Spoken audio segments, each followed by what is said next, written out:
This is a real light bringer of a topic, though having said that, I cannot think of any talk at this convention which has not brought us a great deal of light.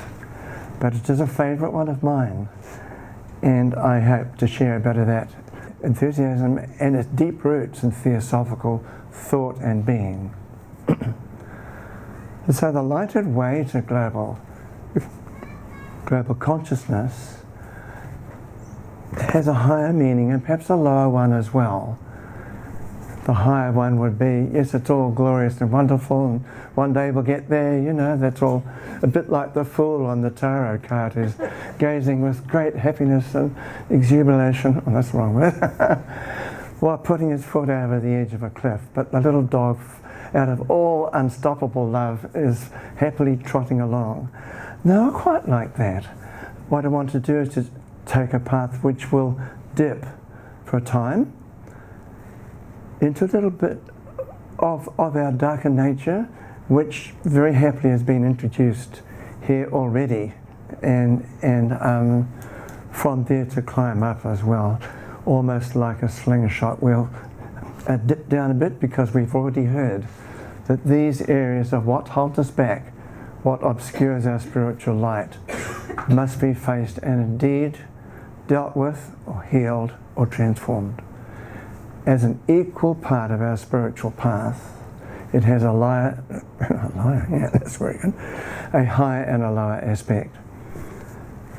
And this is going to be a little bit about how the spiritual fire, or the light of Buddhi, gradually and inexorably burns its way through the fogs of matter in our makeup, in our psyche, and in the world. And it also will be about how the TS and other organisations and movements help to shine this light. Now, of course, I have only perhaps a bit more than half an hour, and therefore we will touch probably only briefly on each of the topics here.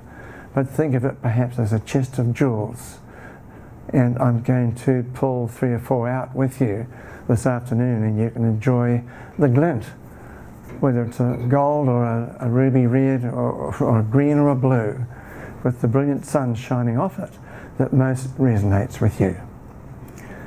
So let me begin with no else than a Sufi master saying, so this is Hafiz, H-A-F-I-Z, I hope that's the right way to say it, John, and this is very short. It goes, the earth lifts its glass to the sun, and light is poured. And that's it. But as we look around, does a diversity welcoming, all-embracing consciousness look even possible for humanity? I mean, we've had the Middle East mentioned a few times now already, and of course we're all probably feeling the weight of the sad occurrences happening in multiple places around the earth. And so, for me, arises immediately the question, for us all, but also in this talk, what factors might help us to reach this auspicious goal? And I'll just repeat that. It would be a diversity welcoming and all-embracing consciousness as a possibility for humanity. And now, one that we've already heard, I think 2 days ago, and it's quite long. It is from the wonderful Light on the Path. When you have found the beginning of the way, the star of your soul will show its light, and by that light you will perceive how great is the darkness in which it burns. Mind, heart, brain, all are obscure and dark until the first great battle has been won. But be not appalled and terrified by this sight. Keep your eyes fixed on the small light, and it will grow. But let the darkness within help you to understand the helplessness of those who have seen no light yet, whose souls are in profound gloom. But blame them not, shrink not from them, but try to lift a little of the heavy karma of the world, and give your aid to the few strong hands that hold back the powers of darkness from obtaining complete victory, then do you enter into a partnership of joy. And I especially want to note, it is all wonderful and very, very, very expressively true, in my opinion. But the words I want to highlight right now are the few strong hands that hold back the powers of darkness, which, as the world as it is, and as we are all encased in our different perceptions, glamours you might call them, veils of understanding, which are yet to peel aside under the light of Buddhi and our spiritual soul. As it is, the powers of darkness and just illusion in the world, the advertising agencies, all the powers that are out there to persuade us to follow them, or even, as the true powers of darkness do, is to endeavour to enslave us and delude us and draw us aside from the path of light. It is that dire. And Blavatsky referred to those ones as the black magicians or sorcerers. We've already seen that terminology up on the screen, and I don't intend to dwell there, but we need to accept their existence, as this is a part of the stage of life. If you were acting a part in a Shakespeare play, you'd want to know what the other players were going to say and how you were supposed to feel about them. You would be intending to display the emotions appropriate. We would want to behave appropriately towards whatever it might be, the other characters on the stage. And there might be 6 or 7.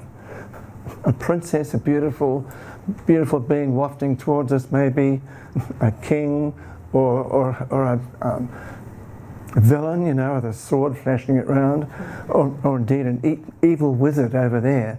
You wouldn't want to be responding to the princess all the time. As a mere male, I would think, oh, she looks really nice. Oh yes, engage in theosophical conversation, of course. But meanwhile, the evil wizard over there is saying, yes, I'm having my way with you, my lad. And he's inching up towards me, waiting to pounce. And he says, here's one for the dark side. Oh dear. Well, so it goes, no, that is not in my script.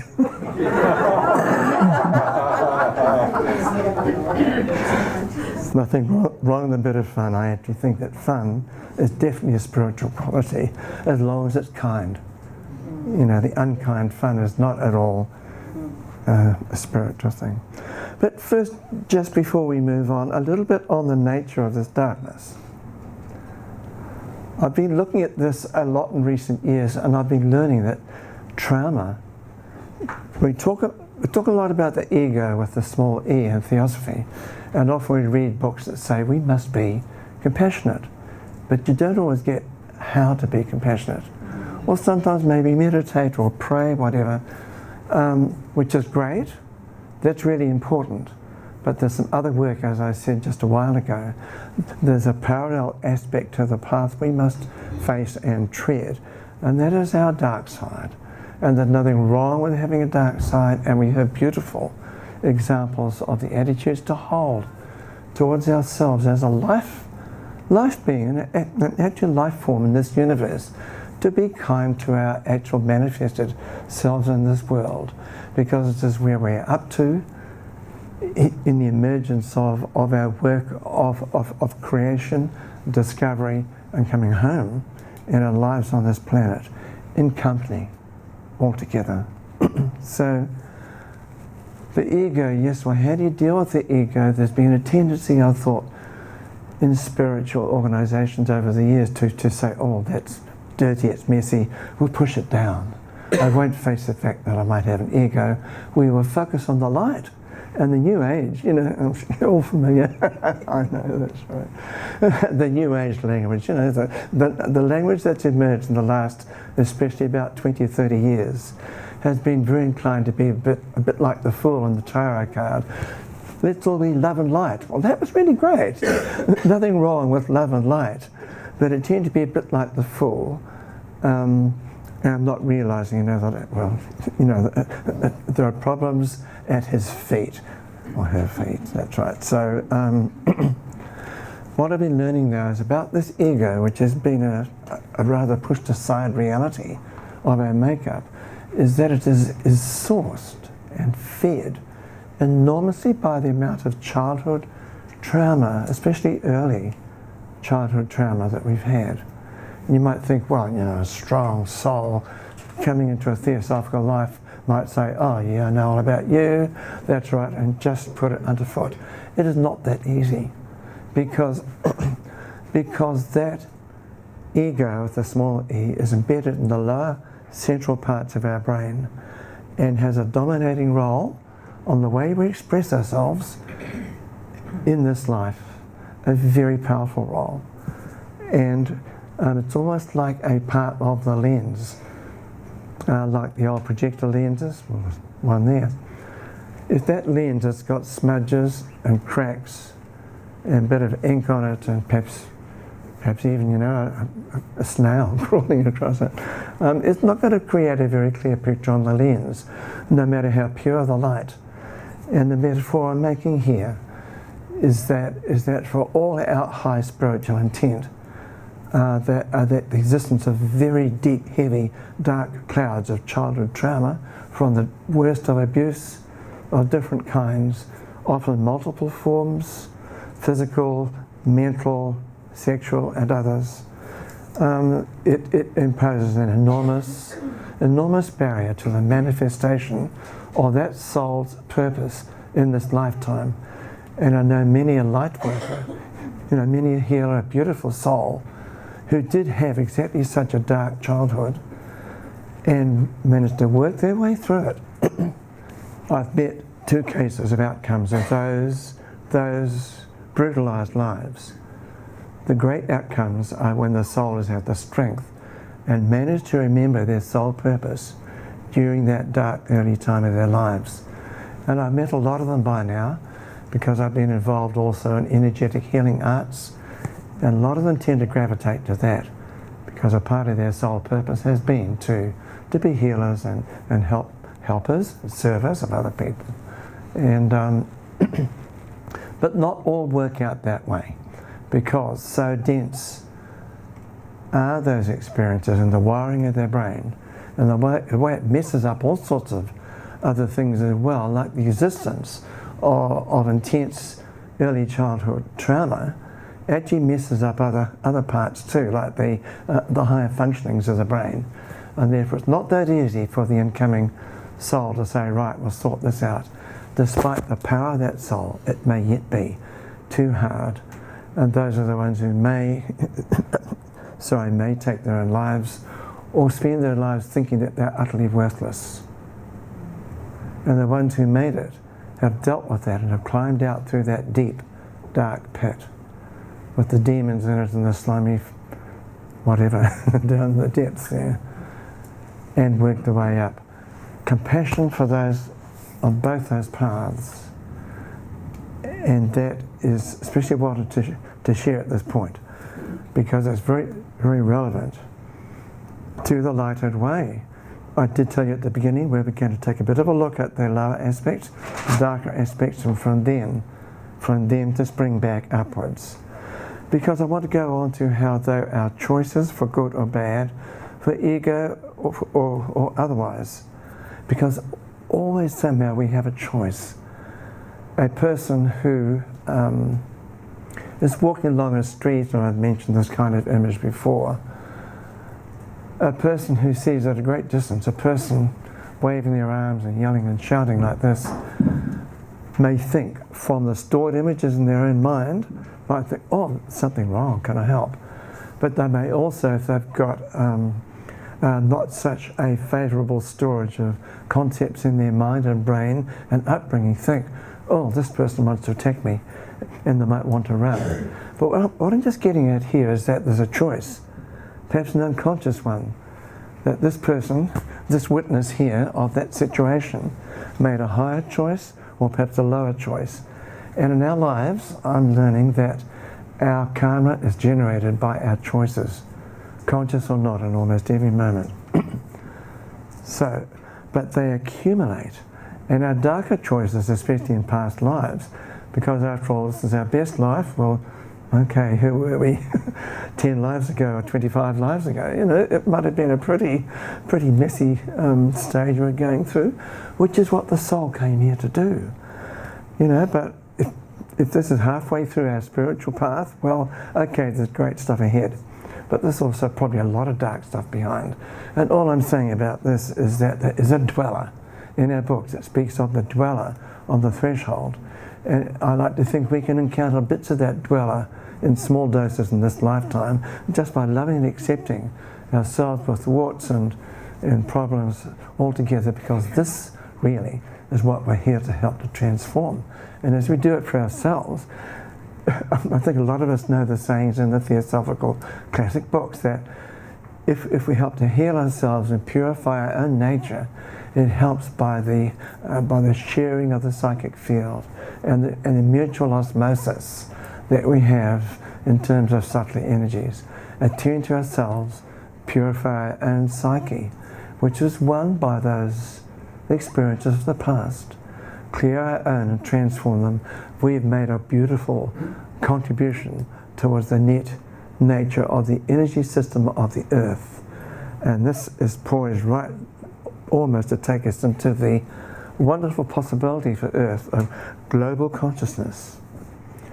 But meanwhile, to end this exploration or glimpse really at the dark side, at the difficult side, that this collective shadow though is being exploited for all it's worth by either the dark ones on the earth, the actual dark magicians, you know, the black magicians, and we're understood to have a certain number of them on this earth that are going flat out right now because they actually, I think, know their time is coming to an end, but at the same time they're trying to delude as many as possible, deceive as many as possible through the media, through science, entertainment, religion. Just about every spiritual organisation, in my perception, has been addled or attacked. Terrible attack scenarios in the Theosophical Society's earlier day, and I really think we are now on an upward path. Very well. Okay, that just a warning, which probably a lot of you know already, that the collective shadow and the individual ones are being exploited. Just be on guard, or let's say, oh, that advertisement is appealing to my lower nature. You know, you get the ads sometimes which are trying to appeal to you. Oh, I want to be better than my neighbour. You know, I want to have my neighbour's lawnmower, you know, so, because it's all beautiful and green and makes a loud noise. No, not quite. So, all these things are pulls at the shadow side, the lesser side, and in that moment, am I going to be tempted? This is what a temptation is. It's giving us a choice. Do I choose that? You know, do I choose another chocolate cream bun or something? You know, oh, sorry. Did I like Ledbetter's book? You know, thought forms. It got something there about the thought forms of people who are lusting after something, whether it's a lawnmower or a cream bun or a chocolate something. You know. So they are astral hawks going out. Does anybody remember this picture? Anybody seen it? Thought Forms is the book. Yeah. That's right. It's got these wonderful pictures of elevated thought forms of people in the midst of meditation. And the form is as beautiful as what they're trying to do. But there are others of murderers, you know, a person with a murderous intent.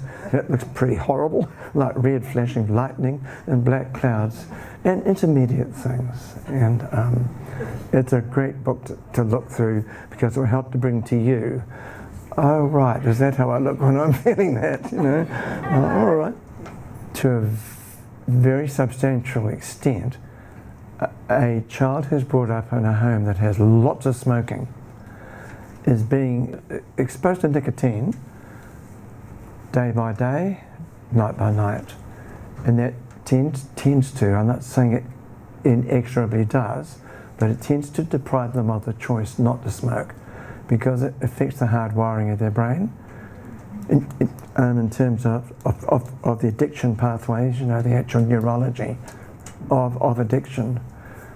And the more that happens, the more it makes it really, really hard for their soul light to break through and make a choice to break free.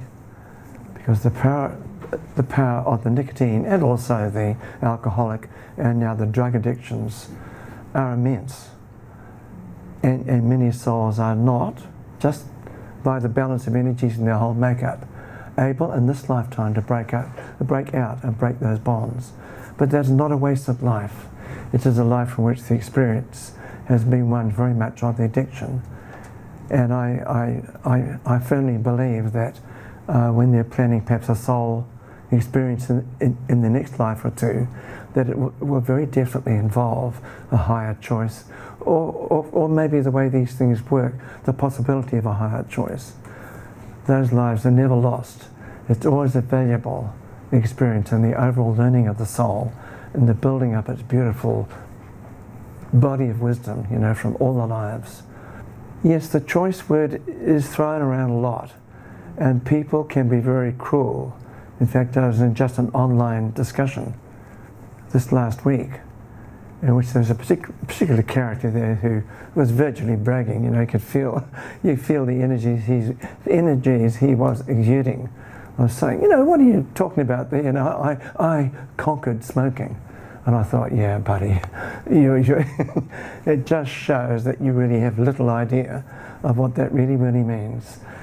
And I was very happy that a number of other people had a deeper insight pointed out to him, you know, that being exposed to a lifetime of smoking, childhood of smoking, tends to deprive them of their choice, their power of choice. But still, as I was saying a while ago, the ones who are ready and have the soul strength, these beautiful light workers that I've met, and probably think of quite a lot, and you know, we're all beautiful souls here, you know, but I can think of people who are in the healing arts, that's all I'm saying, who built the soul strength by which to be able to say, no, even though I feel I'm completely belittled, completely worthless, and they all do in the early stages of their lives, they look around, you know, they find a Theosophical Society or a person online. I've got to share with you something delightful. Speaking of trauma, I've discovered a wonderful woman online. Her worldly name is Anna Runkle, but she is one who had one of these incredibly multi-abusive childhoods, which I can't go into really. Just use your imagination. It was all the above, and she felt herself completely worthless, and was just about to take her own life, and was walking along a bridge, and somebody came to meet her.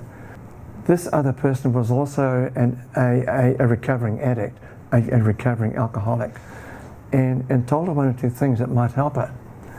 And this woman thought, well, you know, it's either the end, there's nothing yet. It was virtually, metaphorically, lying face down in the gutter and thinking there's nothing more than up or death. And that's the common experience of many. It led her to trying out these simple techniques, which I won't describe them today, but essentially they were just two of the ancient, well-practiced methods of meditation. So it's nice to know that Theosophy actually has these gems right within its workshop, its toolkit. And she's adopted the most wonderful online name, and she has well over 600,000 followers, and I've tried some of her practices, and I'll tell you what it did for me in 6 weeks. It broke my procrastination. I thought, oh, that's great. What did I do? I stopped doing it. I thought, oh, I'm fine, I don't need this anymore, you know, I'm great. You know? And she says, you know, you need to keep it up. And what I'm leading up to, though, is sharing with you her wonderful online presence, which is the Crappy Childhood Fairy. Yes. And she's the most beautiful soul. She just bears all the gems, you know, of the hardest way. And, you know, where diamond is produced out of great pressure, great high temperatures. And I love to think that these beautiful souls who've come up the lighted way and managed to ascend out of that pit, that they have thereby distilled their darkest experiences under the enormous pressure of that time and that childhood into the jewels of diamond, ruby, whatever, you know, each in their own case. So that's the gorgeous, beautiful, wonderful, crappy childhood fairy. And she's worth hearing speak. I've got one more, Murray. Yep. See, I've always been a procrastinator, and I was just wondering really, I haven't decided yet what I want to be when I grow up. Because you've got plenty of time, haven't you, Paul? I mean, there's tomorrow, isn't there? Mind you, that touches great kindred feeling, Paul, which is that I have an inner child and I have no intention of putting that child aside, so I don't intend to grow up exactly quite yet. And by that I mean to enjoy fun, good kind fun, and always be exploring things, this is how to keep young. Oh wow, I'm on YouTube a lot, at night when I'm winding down from the day, and I might be looking at new music, what is 12-tone music, what is 24-tone music. Those Indians had a thing or two, on their sitar. They had a very evolved scale. We think we're smart in the Western world with 12 notes, but they just very, very casually, well, probably not, they just kindly put a note between every note of the Western scale. And then they picked for any given piece. They chose to have a particular selection of those notes, like 1 and 3 and 4 and 7 and 6, and that was a raga. That was a particular collection of notes to sing to improvise. That was to accompany the mood of a morning, or perhaps the evening raga, and all those things. They really did wonderful things. And of course, other indigenous cultures, there's some with 5 notes in their scale, and others with 9. And you hear those, and you think, wow, that's different. Oh, that's weird, but hey, I want to hear. Okay, I'm talking about myself, but yes, Paul, there's always tomorrow, and if you're lucky. The importance of meditation cannot ever be, many feel, cannot be overlooked on this path. Because when we go into deep meditation, we're in harmony with our source. And through going in there, and our mind chatter has stopped, we go inside to the source of everything that we are. And in that, there is deep healing. We come out again, and on that way out, some of these psychological grooves are being touched. They are being erased. Yeah. It is really, really important to consider the possibility of regular meditation, morning and night perhaps, or even while you're standing at the counter in the supermarket and your turn's about to happen. Open-eyed meditation can be done. This life of ours is enhanced by being able to touch our source, and that, for me at least, is the journey. Thank you indeed, that's beautifully expressed. Thank you indeed. One piece from the Mahatma letters, familiar to many it will be, but it is so relevant to the advent and possibility of global consciousness, which is from the Master KH, in the Mahatma letters, which goes that it is humanity which is the great orphan, the only disinherited one upon the earth, my friend.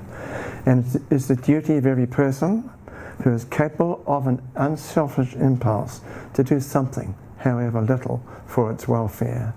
Poor, poor humanity. It reminds me of the old fable of the war between the body and its members. Here too, each limb of this huge orphan, fatherless and motherless, selfishly cares but for itself. So does that not resonate with one nation at war with another, one faction of religion at war with another? How many facets of Christianity did we have not so long ago? 350 I read, all claiming they were the one true one.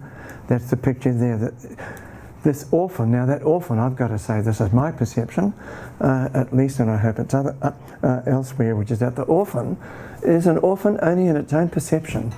Because where we are in our own consciousness within our world as separate beings, working our way through the the dark path, through to the light, believes that we're an orphan, whereas in true reality that those divine parents, Father, Mother, God, isn't that wonderful stanza in the secret doctrine? Father, Mother, God, spin a web, and between them a world of light is born. And that is our universe. It is that web of light, replete with its Father aspects and its Mother aspects. And to be whole, we are given the task of manifesting them all. And there's a bit more to that quote. This part actually is earlier in the quote, but I wanted to put it second. And I've described it as a shining possibility. And it's the Master is writing about the process of, as our soul kindles, and as we drop aside or transform our dweller, and we come to a clearer, more wondrous state of cosmic consciousness, even, and of a pure expression of love in our lives. And here it is, ... and this is now the quote, that blood ties and friendship, patriotism and racial predilections will all give away to become blended into one universal feeling, the only true and holy, the only unselfish and eternal one, love, an immense love for humanity as a whole.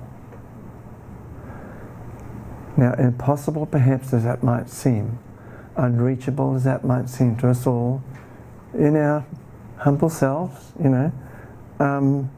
that is who we are destined to become. This is our heritage in the unfolding of the flower of our being. Every one of us. Whether you accomplish it tomorrow, Paul, or next life, or in 100 lives, as the parable goes. This is our destiny, and we're all bringing home to the Divine One our harvest, not the poor dim harvest of the darkened ones, but the true wonderful lighted harvest of the rediscovery of who we have always been, and our ultimate discovery of who we actually are. That's it.